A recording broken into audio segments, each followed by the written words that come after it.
नमस्कार दोस्तों, आज हम बात करेंगे करंट अफेयर्स के कुछ टॉपिक्स के बारे में। तो पहला टॉपिक है मार्कोनी प्राइज़ के बारे में। तो ये किनको मिला है? कंप्यूटर वैज्ञानिक हरि बालकृष्णन को 2023 का। तो हरि बालकृष्णन को वायर्ड और वायरलेस नेटवर्किंग, मोबाइल सेंसिंग और डिस्ट्रीब्यूटेड सिस्टम में बुनियादी योगदान हेतु इसे प्रदान किया गया है। मार्कोनी प्राइज़ कंप्यूटर वैज्ञानिकों के लिए एक शीर्ष सम्मान है, यानी हाईएस्ट सम्मान है, जो मार्कोनी फाउंडेशन द्वारा प्रदान किया जाता है। यह उन लोगों को दिया जाता है जिन्होंने उन्नत सूचना और संचार प्रौद्योगिकी के माध्यम से डिजिटल समावेशिता को बढ़ाने में महत्वपूर्ण योगदान दिया है।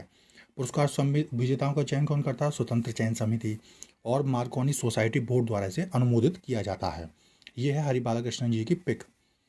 कोबरा वॉरियर अभ्यास किन के बीच में होगा? ये ब्रिटेन में रॉयल एयर फोर्स है, उसका वेडिंगटन एयरफोर्स बेस में कोबरा वॉरियर होगा, जिसके लिए वायुसेना हमारी भारतीय जा चुकी है जामनगर वायुसेना स्टेशन से।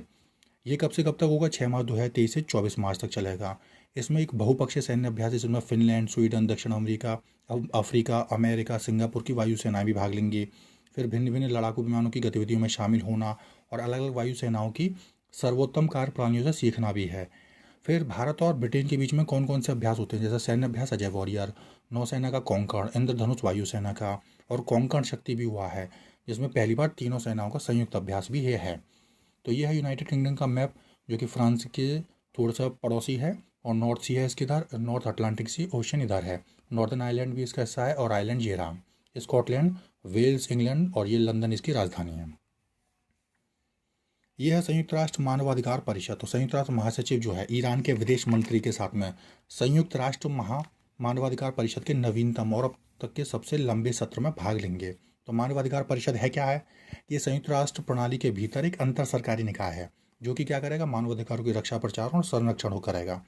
परिषद का गठन कब किया गया था? 2006 में यूएन महासभा के द्वारा। इसने मानवाधिकार पर पूर्व संयुक्त राष्ट्र आयोग का स्थान लिया था। मानवाधिकार के लिए उच्चायुक्त का जो कार्यालय, जिसे OHCHR कहते हैं, इसका मुख्यालय जेनेवा स्विट्जरलैंड में है।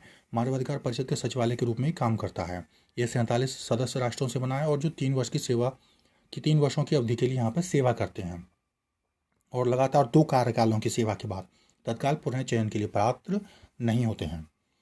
फिर है लाइट कॉम्बैट एयरक्राफ्ट तेजस। तो तेजस कहाँ गया है? भारत का पहला स्वदेशी रूप से निर्मित है, संयुक्त अरब अमीरात में गया है। एक बहुपक्षीय वायु अभ्यास होगा, एक्सरसाइज डेजर्ट फ्लैग 8।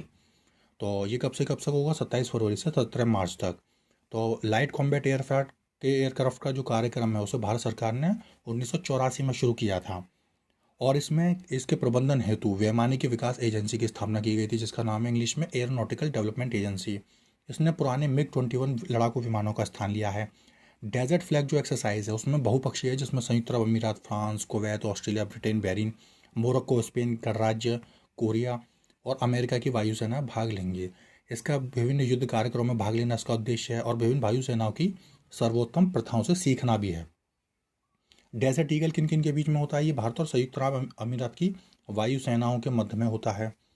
इसमें यह है तेजस की पिक, और ये है मैप यूएई का। तो यूएई यहाँ पे है, ओमान से इसकी सीमा लगती है, ईरान इसका पड़ोसी है जल के रूप में, ओमान यहाँ पे भी है, और कतर दूर है, लेकिन कतर की सऊदी अरब से सीमा लगती है, और इसकी यूनाइटेड अरब अमीरात की सीमा लगती है सऊदी अरब से।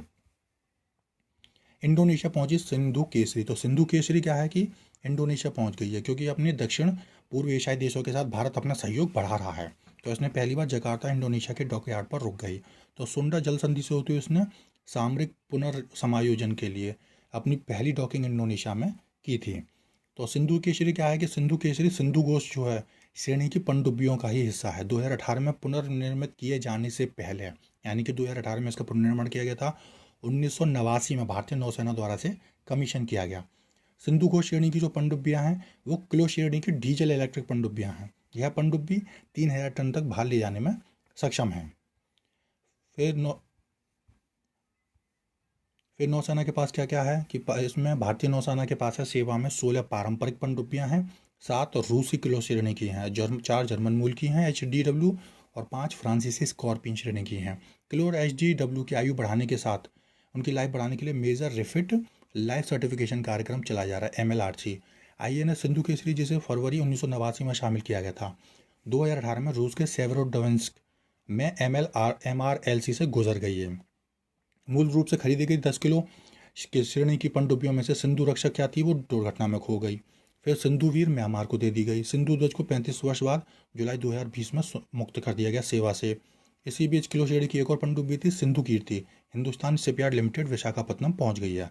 तो क्लोशेडी की पनडुब्बियों में क्या होता है, 2300 टन तक का विस्थापन होता है, 300 मीटर तक की अधिकतम डाइविंग गहराई होती है और 18 समुद्री मील की अधिकतम गति क्षमता है। यह पनडुब्बी दल के चालकों के 53 सदस्यों के साथ 45 दिनों तक अकेले कार्य करने में सक्षम है। यह है इंडोनेशिया का मैप, जो कि यहाँ पर फिलीपींस है इसका पड़ोसी, पापुआ न्यू गिनी का भी हिस्सा है इसमें, और ये ऑस्ट्रेलिया का भी जल से रूप से पड़ोसी है। इधर मलेशिया है और ये छोटा सा मलेशिया के पास सिंगापुर है। ये इसकी कैपिटल है जकार्ता, जो अब बदली जा रही है। तो ये थे आज के टॉपिक। आप सभी का धन्यवाद।